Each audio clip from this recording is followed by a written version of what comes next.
Right. Okay. So, famous person. What's it like?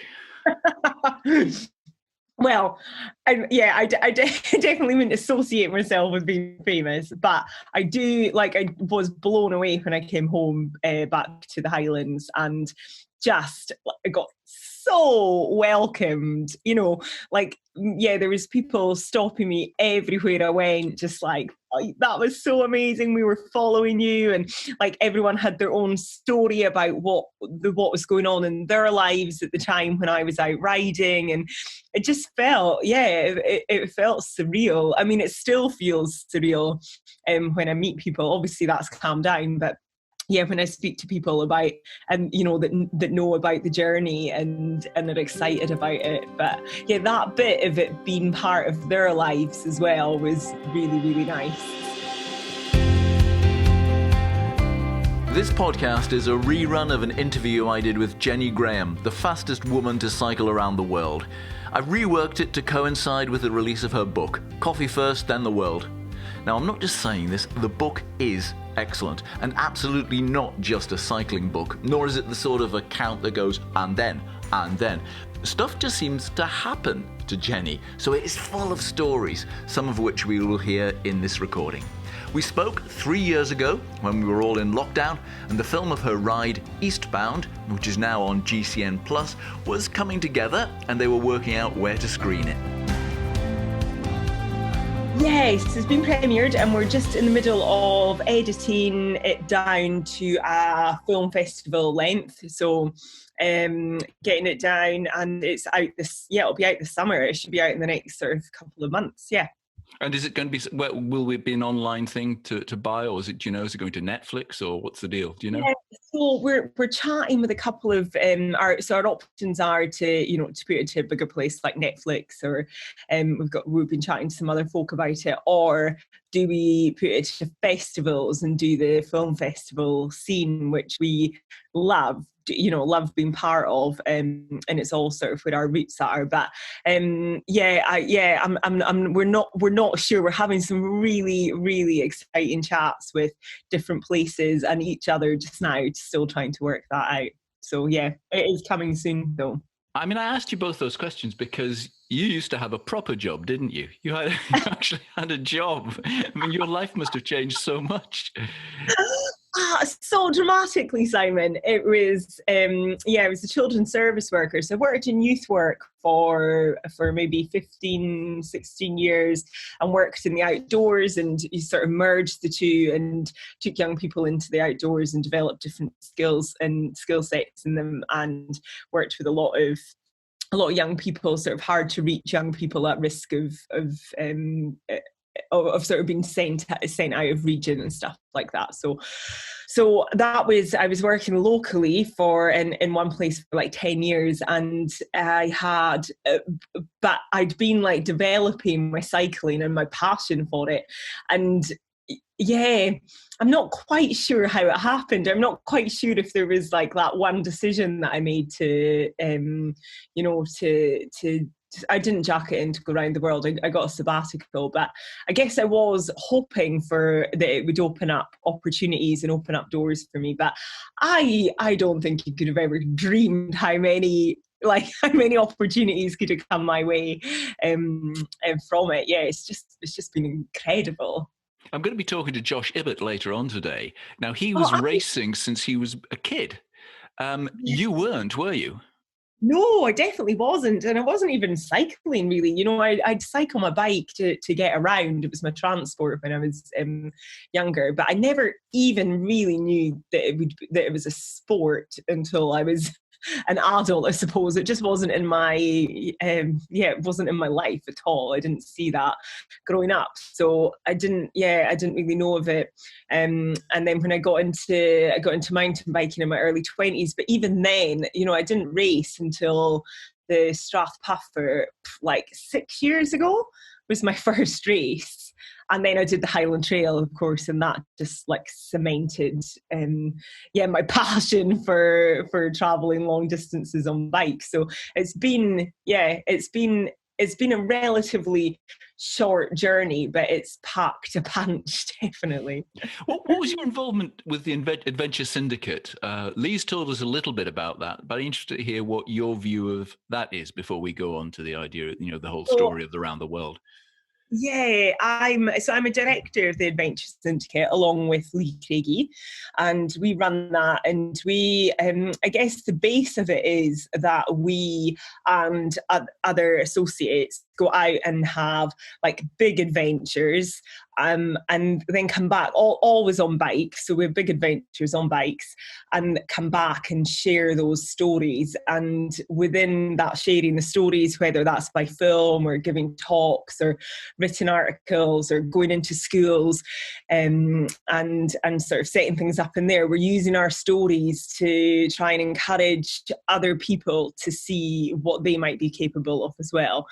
And so it has great results because it's real people coming and sharing their stories and their ways around things, and sort of setting up, we set up bike packing courses and groups for young girls and women, and some sort of events and things like that. And it's always sort of just encouraging people to push their boundaries a bit. But you're not just going and talking about it. You took those girls from Dingwall Academy out into wild places, and you also took them around the Strathpuffer, didn't you? Yeah, that's it. So it's very practical, hands-on, dirty hands-on. Yeah, dirty hands. Yep. Yes, yeah, for sure. So the sharing the stories is the part that gets them engaged. But then to see that through, then you're right. Yeah, we have a very hands-on sort of approach, and that's where our bike packing. We run like bike packing courses. We've been running them for young girls across Highland, and teaching them all about bikepacking, then taking them out on an adventure. And we run ones out in Spain for women, like women-specific bikepacking camps. And yeah, you're right. I think the hands-on stuff is so important, because it's all very well telling somebody an amazing story, but it's that thing like, what next? Like, how do I bridge that gap? How do I take that next step? So. Because when I met you, you were taking the girls around the Strathpuffer, and you hadn't realised that you'd won the pairs. Actually, you accidentally won a category of the Strathpuffer, which I don't think anybody's ever done before, which was quite a moment. I recall that when I was talking to Lee. But at that time, you must have had an idea that you were going to go around the world, did you? Oh no! Yes, I absolutely did. Because you'd just done Land's End to John O'Groats. I'm sure actually Lee had said to me, because I was filming with her before you came along, and she said, "Oh, Jenny's pretty good. She's just done Land's End to John O'Groats in 4 days, and this is the dead of winter." And I thought, she got that wrong. Did she actually say 4 days? And it turns out she was spot on. Yeah, we did a Le Jogmane, we called it, Land's End to John O'Groats over New Year. So there was 3 of us, and we just self-supported, and we rode the 1,000 miles in 4 days. And we definitely had so much darkness. It would be light for like 7 hours or something, and then we'd be riding for 20. So we'd be riding like 13 hours of night. So yeah, that was doing Land's End to John O'Groats over New Year was a bit of it was sort of time I had away from work, and that I wanted to spend sort of exploring how far, like how much can I push it, and how exhausted will I be. So we were riding sort of 240 miles was the biggest day. No, 250 miles was the biggest day, and always over 200 miles. And so that was sort of me trying out, okay, how would this fit in? Like, how sustainable is that? And from there, I got some really helpful numbers to sort of set my targets for round the world stuff. Because you'd led up to that. You'd had a coach as well, hadn't you? In that time, a chap was coaching you.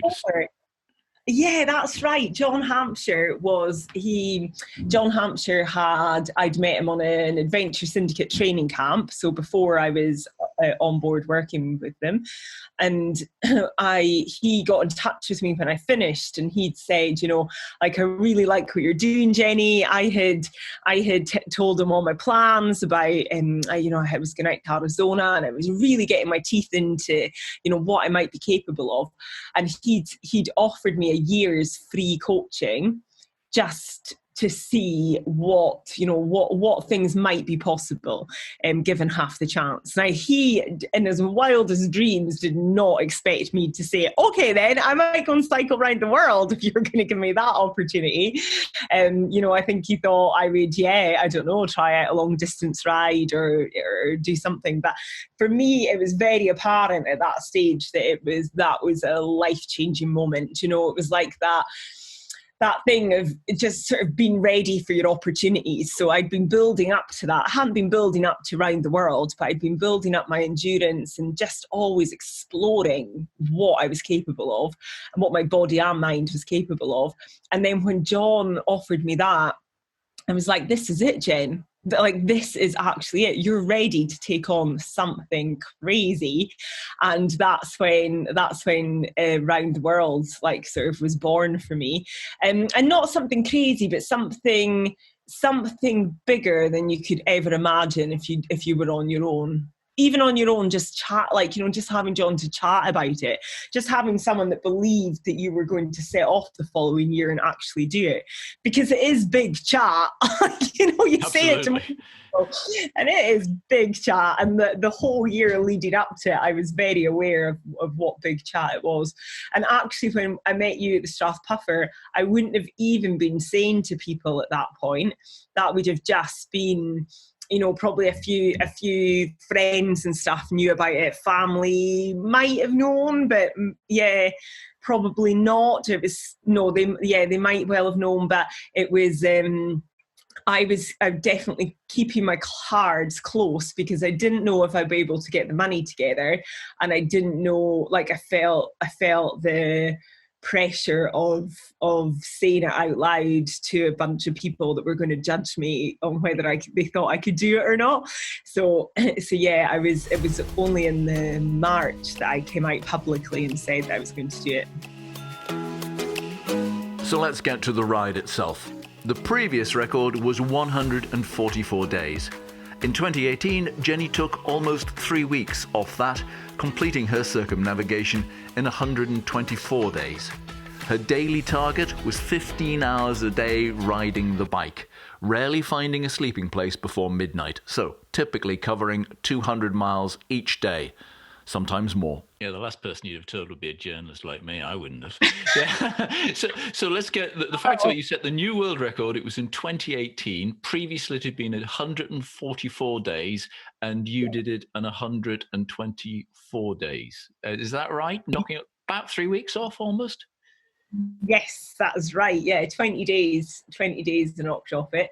And that was always the target. It was always going to be a record attempt. It wasn't that you wanted to cycle around the world, as some people do.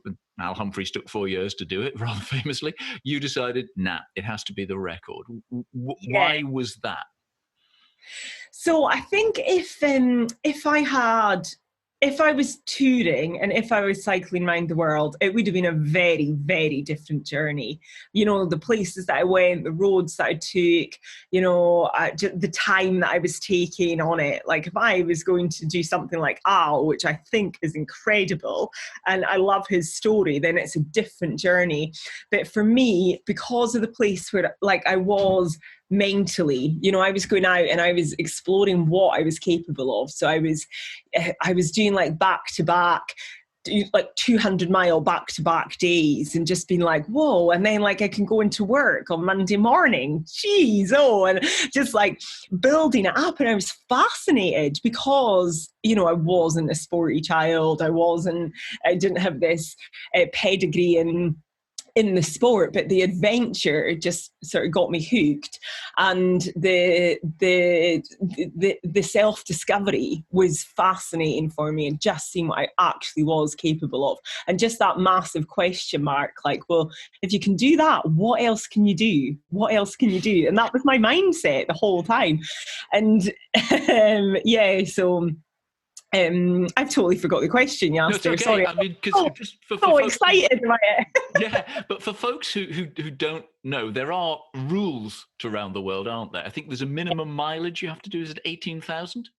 Yes, so you need to ride for 18,000 miles, and then the whole trip distance, including your flights, has to be the same as the circumference of the Earth. So like 29,500 miles.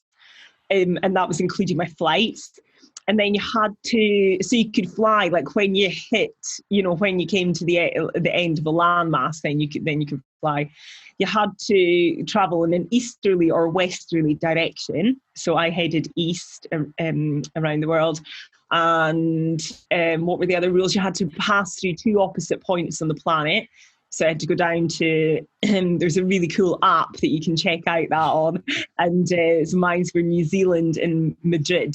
Wellington and Madrid are complete opposites. And then I couldn't draft anybody. So if anyone came out and rode with me, I wasn't allowed to sit on their wheel. If I did have a vehicle, which, I didn't, but it's the same record, whether you're supported or unsupported. So it's just like no drafting from anyone, and no private transport. So you can't use your own planes and stuff like that. It has to be chartered. And you can't stay with anybody that's not open to anybody else. Is there something like that, or is that just someone I heard made up themselves? No, so that rules that I just said, they're the Guinness rules. Right. And I, in my wisdom, Simon, thought, well, that's not enough for me because let's make it harder. Yeah, how can I make this a little bit trickier? So self-supported riding is, what my passion is. It's where my passion lies, and I just love that, being out there and being completely self-sufficient and looking after yourself, and knowing that, just knowing that there's no one else to pick up the pieces. Like, you have to keep enough in the tank to look after yourself, as well as ride hard. So I really enjoy the simplicity of that, and I wanted to take on this record in that way. Now, no woman had done that before. Like, there'd been two previous record holders, and Juliana did the first month or two supported, and then she went unsupported, and the other lassie did a completely supported run. So it was like, well, why is there no lassies done this completely unsupported? So I decided mine would be absolutely no support. So I was doing all my own logistics when I was out on the road. I was only using bike shops and, like you say, places that anybody could use if they were going on the same record attempt. I wasn't calling in any favours from friends around the world or contacts around the world. So that was a really important part of it for me, actually. And I don't get anything for it. There's not another award for it. There's not, a Blue Peter badge on its way.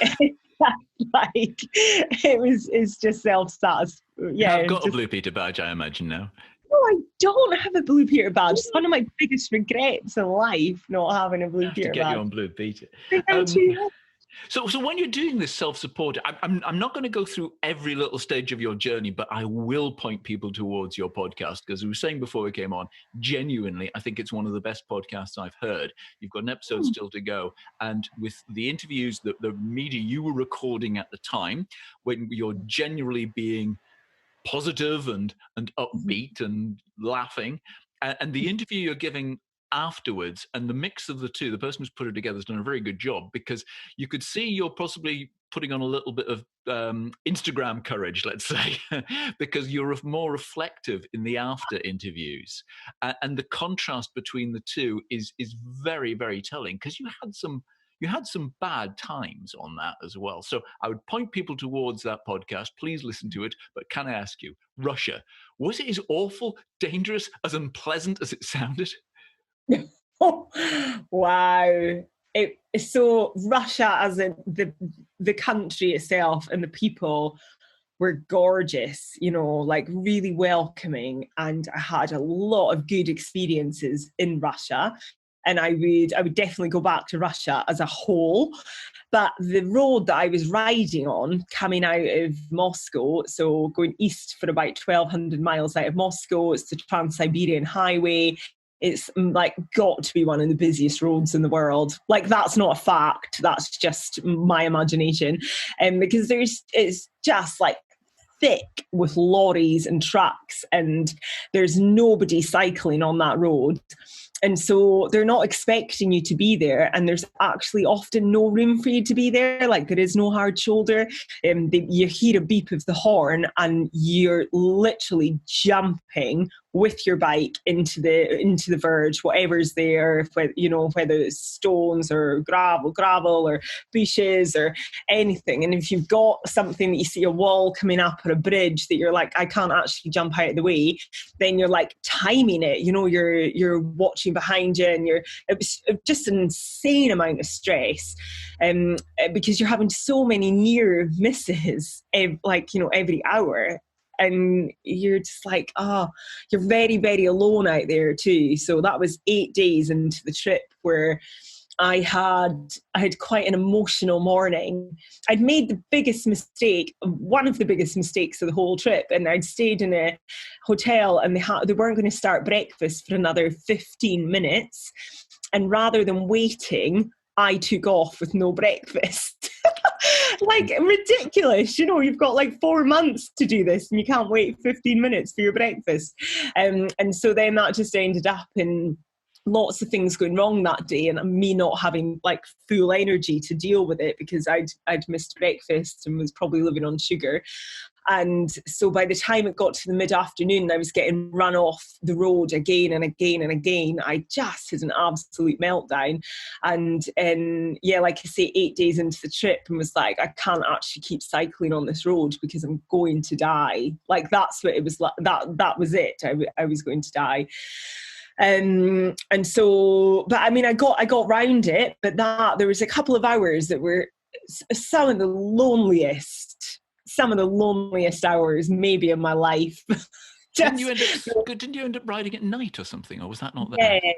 Yeah. So after I got myself together and decided that actually I could ride through the night, which made total sense, and it's a lot like less busy, and but I mean, that comes with other issues, of course, but it meant that the traffic was sort of manageable. So I did that for 4 days. I had 1,200 miles to make it outside Moscow and get onto sort of some quieter roads or just more manageable roads. So and where are you sleeping and eating during this sort of thing? Because you're entirely self-supported in this, so you've got to manage yourself as well as cranking out those miles, and you're presumably going to make mistakes, like you just explained. Yeah, absolutely. So sleeping was a funny one.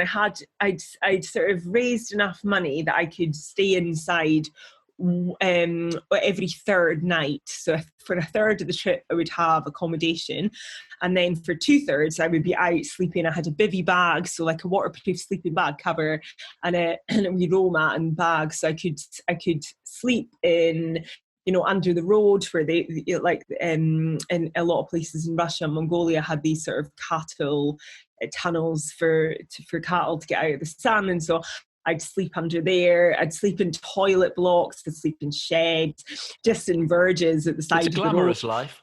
And honestly, see, by the end of it, oh man. How many drainage ditches have you slept in, Jenny? Oh, unbelievable. But also, what people don't realise is that I've slept in a lot of fancy hotels as well. It's just no one really wants to hear about them. They just want to hear about the minging toilet blocks. I mean, the problem of the weather, once you go into the southern hemisphere, you found you were riding at night as well in Australia, because it just turned into a rainstorm throughout Australia, didn't it? When you got relatively decent weather. Sorry. Go ahead. No. Yeah, it was one of the wettest winters that they'd had. There was so much flooding, and the rain was insane out there. But because I was riding, I was aiming for 15 hours a day, which I didn't manage. I averaged 13.5 over the whole world, but I was always aiming for 15 hours every day. And then so that meant I would be riding into the night quite a lot. And so when it was winter, it'd be getting dark at like like 4:30 and you'd be riding till 2 a.m. So yeah, so the jog was a really, really good training ground for me for riding through the night in disgusting weather. But not quite the same sort of wildlife you'd be encountering on the jog at night as you were in Australia. Oh man, I tell you what, that kangaroos, like people don't talk about the scary side of them enough, I don't think. Honestly, that audio was hilarious. Did you think? Oh man. Well, you can just see these shapes of these dark shapes bouncing around there. What's that? It was very good. I urge people to find the podcast. It is very, very good. Oh man, it was a real worry for me. Like every continent I went on to, I took a couple of days to get into it. Like I was very, very alert the first few days everywhere. Just just new culture, new wildlife, new temperatures. So seeing the silhouettes, like I hadn't paid a lot of attention to the kangaroos on my planning because I was so petrified of snakes that I just thought kangaroos would be quite cute to see, like, I might see one or two. I didn't realise that they were going to be gigantic and like towering over me, bouncing all around me. Oh man. Wasn't there someone in Australia who wouldn't let you stay the night because it was too late and you'd already cashed up or something as well? Oh, that's right. Oh man, yeah. So and that's just that popped into my head. Sorry, I don't know why. I don't know if there's a story behind that, but I couldn't help thinking, what a miserable. I can't say that. It's meant to be a clean podcast. Do you know the thing that struck me about that is I'd just come from Mongolia. So Mongolia and China, I'd come through Siberia, Mongolia and China, and I had been blown away by the hospitality out there. There was just like the people were welcoming me, trying to give me everything they had. A lot of people didn't really have very much at all. They just had their basics, but they wanted me to have it. They wanted to make sure that this stranger riding through their land had, somewhere warm to be and some food in their belly. And it was just the most incredible experience. And then I landed in Australia, and this is not putting Australia or Australian people down at all, because I think it would have been the same coming to any westernized country, that all of a sudden you're just a cyclist on a bike, and people still, like, there's still lots of kind people out there, but in general the magic has sort of gone. People are used to seeing riders going across the Nullarbor or sort of people, just sort of people being out and about at night maybe, they just weren't seeing that in Asia the same. And when I got to Australia, I just found that some places were like that guy sort of, I was standing, I think it might have been raining. I was in just sort of arrived into a city and the lights were on, and I was alone with my bike. I had cash, and he was just like, nah, you can't get a bed here, sorry, just cashed up. And it wasn't even like, no, we're full or anything like that. It was a bit of a sad moment, actually. It was a bit like, because I'd already been struggling sort of coming from Asia and the magical experience that was.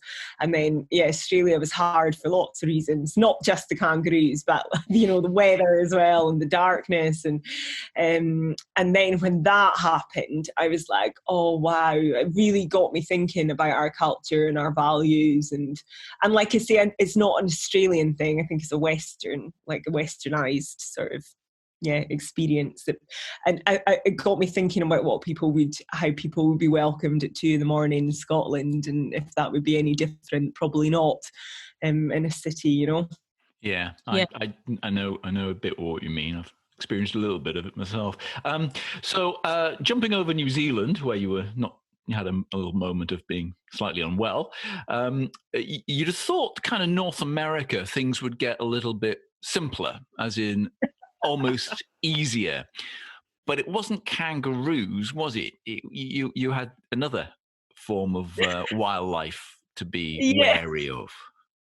I love that you said that you think it would get easier, because the whole way I was like, yep, that's that bit done. The rest is going to be easy. The rest is going to be easy. It was like a mantra. And then it was like every time I got somewhere, I was like, oh man, this is even harder. How does this happen? So yeah, getting into sort of North America and Canada, and I had, like grizzly and black bears to sort of contend with out on the road. Because I'd got really sick. I found Australia extremely hard, got really worn down out there with the weather, and then got sick in New Zealand. And so by the time I arrived, a bit bedraggled into Alaska and set off down the road, I remember thinking, you're never going to feel okay again. Like, this is, you're so tired, you will never feel normal again. This is it. Like, you might have broken yourself down. And so that's sort of the fatigue that I was fighting. And then I saw my first bear maybe on the second night, and that was it. Like, I just fixated on these bears and sort of riding through the night when they were out. And it was the fear, like, obviously, yeah, you should be scared of bears. They can kill you, but the reality is they don't really want to kill you. And if you do all the right things, then they don't want to be anywhere near you. So, and I knew all the right things to do, but the irrational sort of part of my brain, probably from being so worn down and exhausted, was sort of fixating on these big guys. How did you manage that? You talked about, and I've focused on them, I've led you towards them, but there's all these stresses that are upon you mentally in terms of all the objective dangers like bears. You've also got the physical stresses, but then you've got the ticking clock. And how did you manage to not go a bit loopy, with the inevitable demands of, I've got to get going, I've got to get, like that 15-minute thing for breakfast? How did that not almost take over and you become unbearable with yourself? Yeah, I'm not sure. I didn't become unbearable. I think so. The first 5.5 weeks getting to China, I learned a lot, and that, like, leaving before breakfast and stuff like that. That didn't happen again.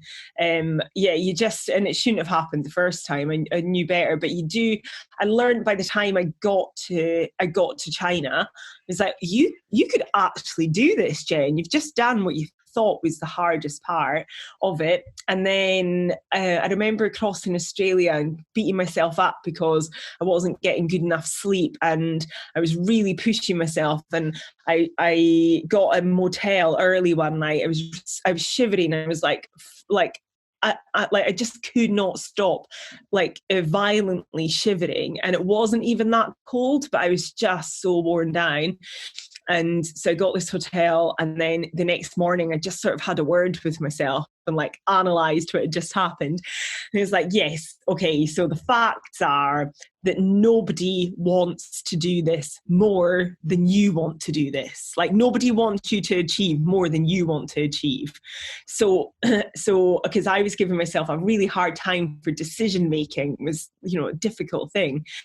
And it was like, so you've got to believe that if you are stopping early because you're tired or because you're scared or because you're cold, then you're making the right decision, because you know the effects it's going to have on the trip.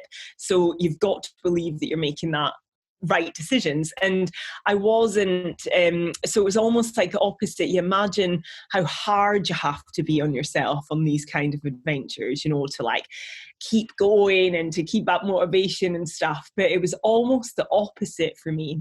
I had to be really, really kind to myself, because I was so driven to get to the end and to achieve this goal and to get the world record. Almost driving me harder wasn't going to work. I had that drive. That's not what I was missing. I was missing the compassion and the sort of self-belief in decision making and things like that. That's quite a balance, isn't it? To keep your head on the right, the decision making, keeping that in an equilibrium between looking after yourself and driving yourself. Yeah, it was a massive job. I don't know why I decided not to have a support group. I mean, you'd get one now, wouldn't you? I mean, surely your life must have changed. If you know, you've done TV shows with Mo Farah. I loved the advert, the Endura advert. Did you? I thought that was, and the piece with GCN, the bike packing piece, and I don't read the comments after. Do you look at the comments under there? People want you as a regular. I know, it's so lovely. I've just started. I was just starting Colombia with GCN, so I am doing some work with them. Yeah, it's exciting. I mean, is this a career move? Are you now kind of full time at cycling, this endurance sport game? I try not, like, it used to be really simple when people asked me what I did. What's your occupation? I could just bang it out. And now I'm like, I become a gibbering wreck. Even you saying that now, I'm like, how do I answer this? I think I manage a lot of projects. So with the Adventure Syndicate stuff is, a lot of it is cycling, some of it's storytelling, some of it's hands-on. So it's all projects that you're managing. And then the sort of Jenny Graham side of my work, which is all the sort of round the world legacy stuff, then again it's if it's sort of organising my speaking, so I do a lot of public speaking as well, and now the presenting, and so I'm not sure how to sum that up. I just say project manager. Hope people don't ask any more. Jenny, that's fantastic. Is there anything you'd like to add? Oh, no, just thanks for having me on. I really appreciate it. That's just over half an hour, and that was absolutely brilliant. One thing I'd like to ask though is it's difficult to find you. This is not for recording. This is just so I know if people wanted to get in touch with you to do a talk or something, especially when your film comes out. I mean, obviously I get them to follow you on all your Twitter and socials and stuff like that. I loved incidentally the Denmark thing, but do you have an agent for speaking? No, I don't. I just do that myself. Right. Which hence why I'm so hard to find. Okay. So I think the Adventure Syndicate, if you send people to the Adventure Syndicate, right, it's probably the best, like the easiest. I'll definitely pick it up there. Right. But I do need to sort that out and make myself more visible.